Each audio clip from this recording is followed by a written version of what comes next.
Okay, so this one's about chaos. So before I delve into it, I do want to share with you that um, my perspective is that largely chaos can be put down to higher order or unseen order at another level. And so if there's something seemingly chaotic in our environment, then it just means that there needs to be a deeper understanding of a higher order that is currently unseen. And so to give you an example of an organization where you've got let's say it's a massive organization, it's a whole bunch of people working, and these people are deep domain experts, and so their job is to go deep and to have tunnel vision on a single topic. And so they have a silo. They need a silo. They need constraints. And because they're a deep domain expert, no one else knows what they're talking about. This is the authority. And so you need those silos. And you want to enable those silos to happen. So now zoom out of that scenario and then look at the role of the chief executive as an example. Now, the chief executive they're meant to have a strategic plan that is visible to the entire organization. And that strategic plan is the execution path to deliver the board strategy. And in a well-led organization, the board strategy will be visible. It'll be alive within the organization, and it will cascade into the strategic plan of the chief executive. Now, unfortunately, a lot of the time, the board strategy isn't visible, or a lot of times, a document is being produced by a board that contains the strategy, but the reality of the executive body of the organization, everyone doing the work, adapting and evolving to fit the market, that often isn't reflected back into the board strategy. So the board will issue a strategy. It could be a massive long-range strategy. And the adaptations that are made and the assumptions built into it, they're never updated. So it's often not a live document. And so because a board only really meets with the chief executive once a month, and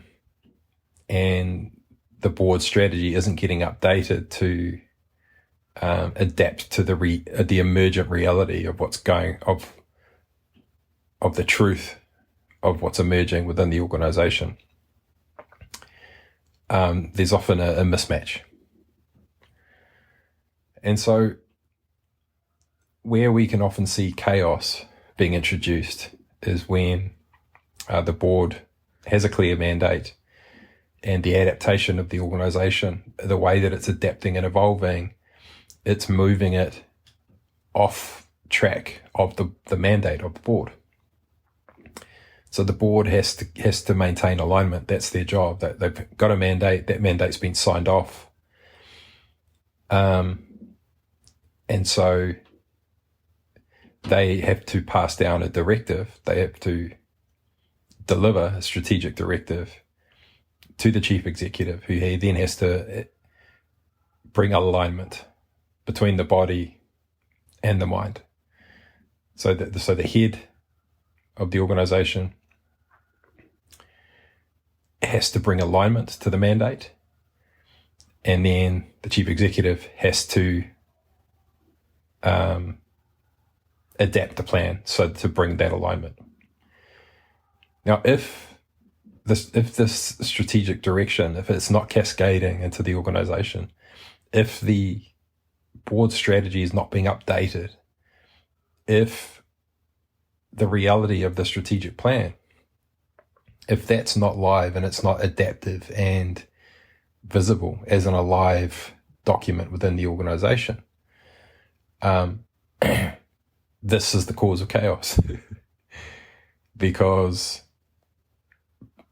the level of assumptions that are going on, that have to go on because of this misalignment, it becomes chaotic, because the board strategy is out of date, the strategic plan is out of date. You've got domain experts that you have to trust to go down their silos, and you've got all the people in the organization who don't know what information to trust. They don't know, and so they're just going on pure instinct now. So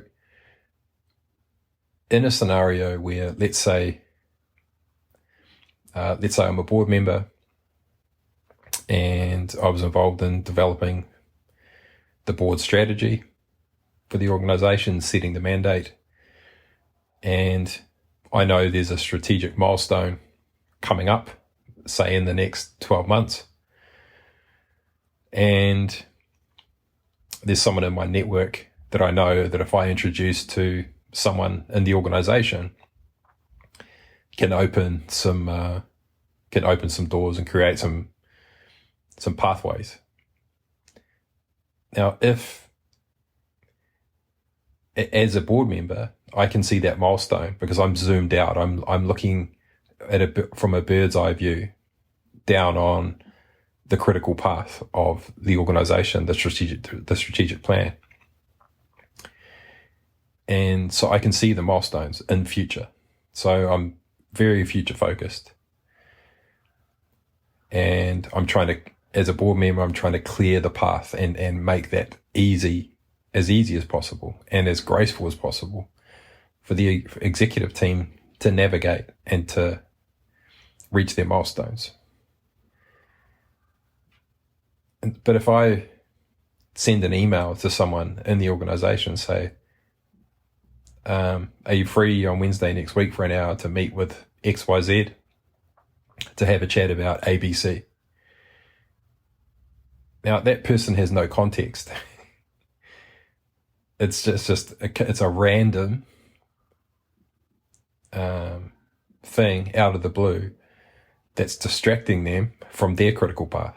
So their critical path, they've got their milestones, they've got their plan,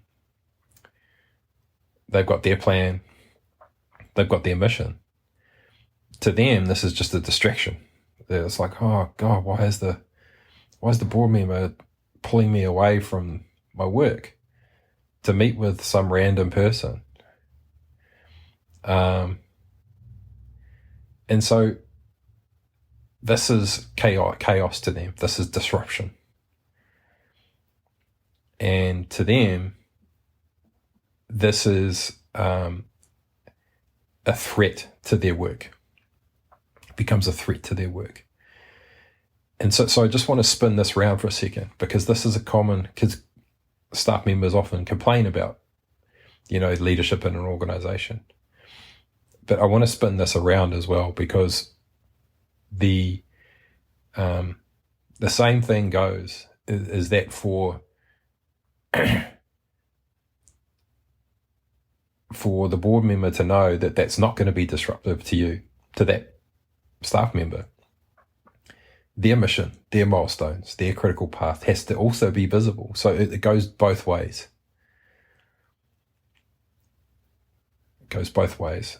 If we are blindsided and random things enter into our domain out of the blue that seem like they're a disruption and a distraction from our critical path, it's only ever to do with a higher order elsewhere that's currently unseen. People aren't purposely trying to sabotage your job or make your job more difficult. There's always a reason from the perspective of the person creating the perceived chaos. This is from my experience. And so So now let's say this organization has developed the self-awareness to say that, okay, we're experiencing this dynamic. We're experiencing these kinds of symptoms in our organization. Well, it's kind of like, well, what do you do about it? And let's just walk through that and walk through the realities of this. Because lots of organizations, they know they're siloed, but they think it's a problem. I've even worked in organizations where you're not even allowed to use the word silo. I said it once and they said, we don't use that word here, even though it's an incredibly siloed organization. But here's the thing is you need your domain experts to go down their rabbit holes. And so let's use that the archetype of someone that has deep focus, who has a critical path. So let's say it's focused on R&D mainly. They're a deep domain expert. No one else, let's say they're at the bleeding edge of their field. Playing Check-Up Charlie with them is pointless. You don't want that degree of visibility into what they're doing. You don't want them to have to justify the decisions they're making. You trust this person. They're a domain expert. And let's say for a second that you said to that person, okay, well, we need total visibility of everything you're doing. And now let's say it's an organization with 1,000 people in it. And we say to everyone in the organization, we have to have total visibility of everything that you're doing. Now, that's incredible. Like, we surface a schematic of the entire organization. Great. Okay. Well, what now? Who's going to digest that information? Who's going to process it? How is any of that going to mean anything to anyone else in any coherent way? No one is going to consume all of that data and that information. What we actually want, or the only thing that actually matters as an organization, is the North Star. What is the mission for that individual, for that department, for that silo? And what are the milestones? That's it. What are the events that each department or silo or individual will be celebrating in future to say that, cool, our next milestone's achieved? That's all that matters. That's all that matters. So in context of an organization that you want to be adaptive and you want it to be autonomous, these are the immutable nodes that you create in the organization. So we're saying that we're going to become mission aligned first and foremost. All of us are going to understand each other's milestones, what our North Star is, and that's going to be visible. And it's going to be permanent. This is what we're going to achieve. So in this scenario, what becomes adaptive and fluid is the space in between milestones. And this is where we want to appreciate and nurture autonomy, nurture self-responsibility. This is the key, because a milestone, people need to commit to the milestones. And these milestones can't just be handed down by people to say, here's your milestone, here's your milestone, here's your milestone. They have to be formed in a collaborative way so that everyone's got buy-in. And so that the milestone, when it's set, everyone involved or required to be involved in the delivery of that milestone has been involved, so that they can say, yep, I can put my hand on my heart and say, we can deliver that. I can commit to delivering this milestone. And these are the gate openers for solving this problem at the root cause. is having fixed points within the organization that never change, an immutable base foundation for the entire organization. That's a visible schematic. And then the space in between is self-determination, self-responsibility. The pathway to get to each milestone is adaptive, and in that scenario, it invites the whole human being to the accomplishment of the mission.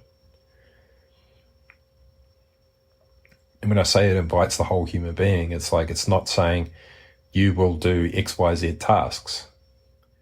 When we issue a list of tasks, what we're actually doing is we're imbuing constraint onto the other aspects of the human being that could also be engaged to solve a problem.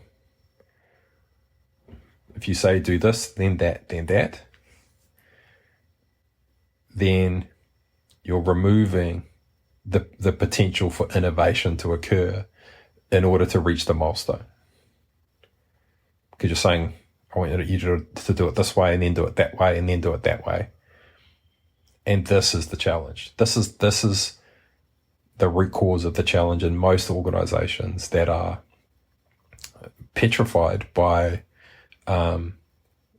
disrupting that critical path of the process. They're terrified of changing the process and the procedure to accomplishing the milestones. And so how do you temper that terror in some cases, the terror of the disruption to the process? Just trust the process. It's through autonomy and through self-responsibility, through a shared mission and milestones. If we can agree on those and fix those and establish those together, that becomes the handrail. That becomes the baseline foundation. That when we're floundering, we don't know what to do. We're doing whatever we can to get to the next milestone, you see. And we always want that to be fluid. We always want that to be fluid. Now, there will, of course, be processes that we establish in between each milestone, the space in between, the fluid space. But they will also be fluid in that if the process itself becomes a barrier to reaching the next milestone, then innovation has to occur to disrupt that pattern in order to get to the milestone. So it's basically, as an organization, we're saying that the priority is the milestone, not the process. So hopefully that can begin introducing you to how you actually can bring order to something that is intrinsically chaotic. Because we've inadvertently prioritized the process. We've prioritized the space in between milestones rather than the accomplishment and the reaching of each milestone. But this has to cascade from the head to the heart to the body of the organization. When I say the heart, I really mean, depending on the governance of the organization, you know, the board can be heart-led. If you have an executive chair, as an example, but really it's, you know, the chief executive or the equivalent of an organization. You want them to be representative of the head and the body. That's where the executive decision making happens. And that execution, you want it representative of the body and of the head. And so this is how you bring real coherence in an organization, is by cementing the milestones and allowing all of the space in between milestones to become fluid and to begin giving people agency to make that space in between the milestones fluid And that's how an organization becomes adaptive. That's how it becomes innovative. And this is when you start to see the axis of time on these milestones beginning to collapse. Because when the space in between milestones becomes fluid and adaptive, the organization becomes profoundly nimble. Profoundly nimble. And because you've mitigated the risk, because it's milestone based now, if someone wants to disrupt their critical path or a process, it's fine as long as the milestone's achieved, you see. But the responsibility is for as long as we hit that milestone. And so as a basis and as a framework for approaching let's call it a transformation project, this is what most people will call this kind of thing. Really, to me, it's just an adaptation, because we're already doing all of these things. We've already got a mission, we've already got a strategy, we've already got a plan. We're just shifting our focus from the space in between as being the priority to the milestones, and giving people the agency to disrupt the space in between. So let's say now we've got what was chaotic before has now become profoundly ordered and coherent, despite the lack of visibility of the space in between. You see? In this scenario, we don't need to know what someone's doing. We don't need to know what's on someone's to-do list. We don't need to know what's in that Trello board and in that whatever project management tools people are using. That becomes theirs.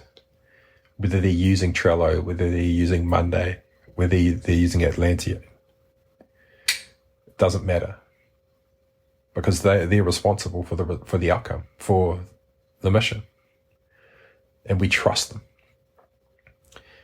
And we create a culture whereby if something emerges, that means that they feel as though the emergent reality becomes a barrier to them achieving that milestone.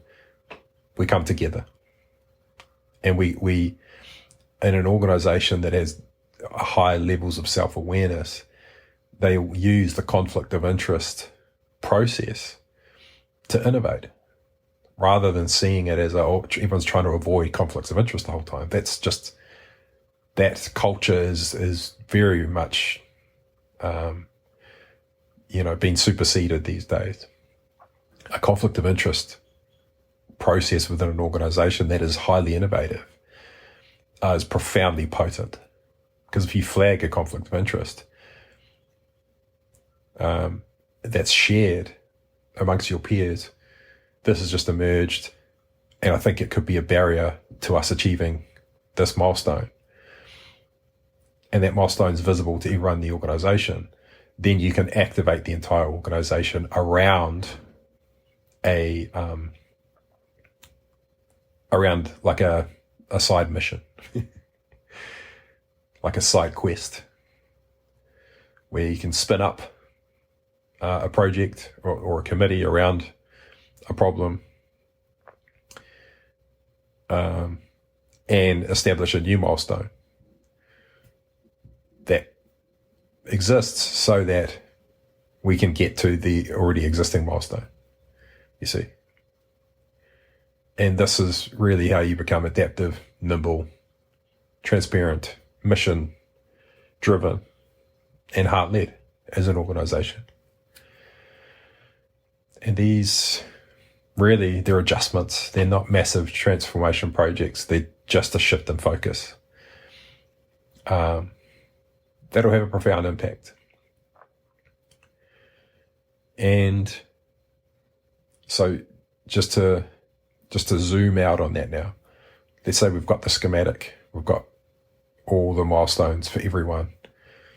Those are all seen. This is where what we want to do, because no one's going to be able to digest all that information. They're not going to be able to process it. And this is a challenge that you have when you start harvesting all of this data and all this really amazing information. It's like processing it, having the bandwidth to digest it and absorb it becomes the challenge. And this is where you want to bring innovation.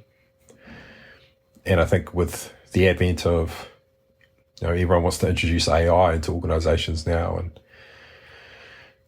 And this is where I'm suggesting currently as a consultant, is after you've done this process,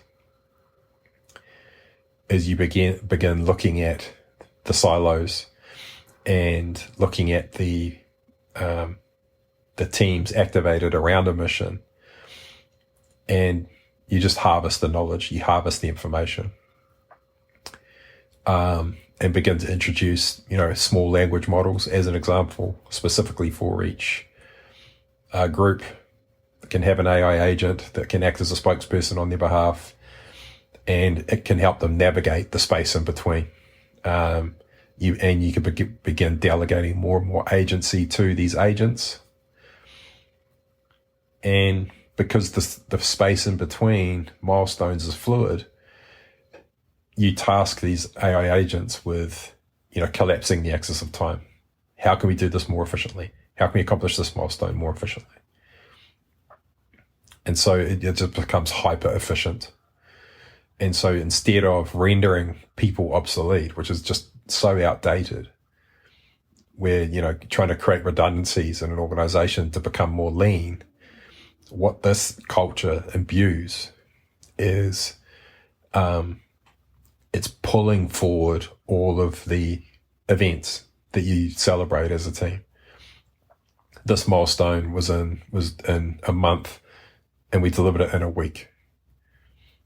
And so as long as your pipeline of milestones of what you want to accomplish, as long as you're shooting for the stars, and as long as you're on a big, lofty mission, then you're just metabolizing opportunities much, much faster. Much, much, much faster. And that really, this is the opportunity that organizations will have. And that pace, that speed of metabolizing opportunities, and also rendering, old processes and,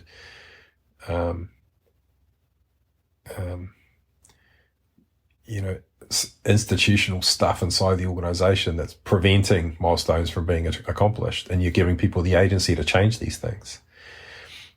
The efficiency that comes out of being, focusing on the deconstruction of things that are barriers to milestones, that's where you'll end up deploying a lot of that surplus bandwidth. Because that's like the key to metabolizing anything is to consciously deconstruct things that were experimental or being rendered obsolete, so that you've just got that regenerative kind of recursive pattern going in the organization of conscious construction.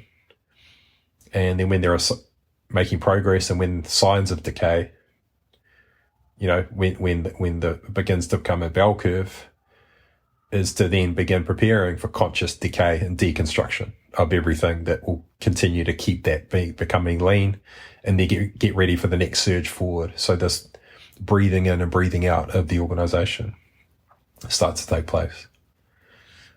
And it's way more fun. It's way more fun. It's just so much more engaging when you and your workmates, what missions you're on. And just by being aware of what you're trying to accomplish as a team, as a department, whatever your silo is, it just opens you up to so many more serendipitous and opportunistic scenarios where, I might be sitting at my desk and an idea will pop into my head, and it's, actually my cousin is working on XYZ, and someone else in the finance department has got a milestone, and if they have a coffee, then that can help them with their milestone. It's nothing to do with my team. It's nothing to do with the mission I'm on. But I'm thinking more tribally.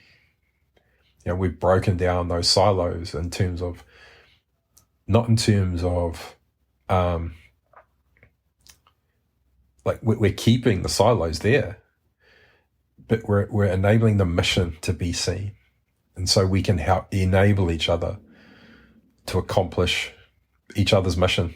And it's just way more fun, way more exciting. The conversations in the cafeteria are much more fun and more dynamic. And yeah, so just to wrap all this up again around the topic of chaos.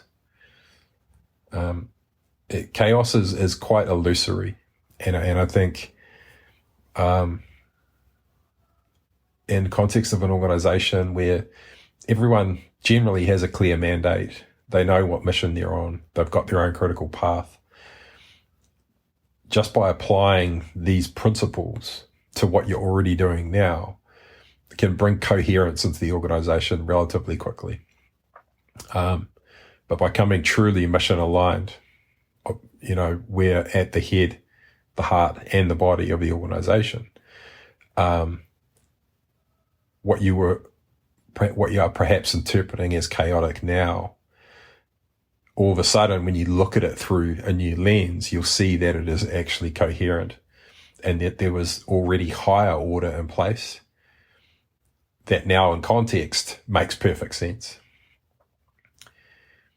And so once you've got this in place and you begin to make the space in between milestones fluid, and you begin to empower people and give them the power to deconstruct the space in between and make it fluid and adaptive,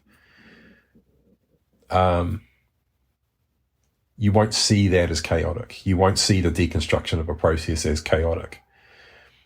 You won't see the spinning up of a new side quest as disrupting what you're doing, because you've got such a clear overview of the mission and the next milestone, the next stage gate, that you know it's not disrupting anything. You know it's adding. You know it's enhancing. And you won't feel like your mission is being threatened by the prospect of innovation or of a new thought, of a new idea. And you won't feel threatened by change. And in some organizations who where perhaps the team feels like it's hopeless to even change anything, and I've been in organizations where, the introduction of hope of a different way can even be triggering to people, because they're so used to feeling the pain of having hope and then losing hope that it becomes triggering.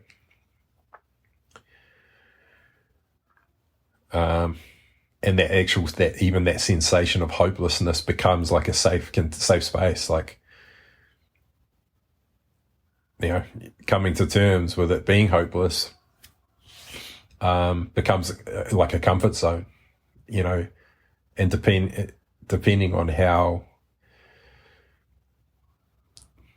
big the organization is and how institutionalized it is, you'll often find pockets of this kind of culture in the organization. But you can turn it around very, very easily, like even in a matter of a couple of weeks, just through introducing these principles, introducing these concepts, helping people understand that a process is not a mission. A process is not a foundation inside an organization. It's just the best, most efficient way we know of in this moment. But if you're not accomplishing your milestones, a process is the first thing that needs to be addressed. Is there a better way? Are we double handling? Why are we using this process? You do not protect a process in an organization. A process is not the foundation and the pillar holding up an organization. It's the people committed to the milestones and the mission that hold the organization up. Those are the pillars. It's the commitment and the will of human beings, and the responsibility being taken for reaching milestones, and the protection and preservation of legacy information of value in the organization just becomes inherent. You protect and preserve what's valuable in enabling you to accomplish the mission, and enabling you to capture value, of enabling you to exchange value. So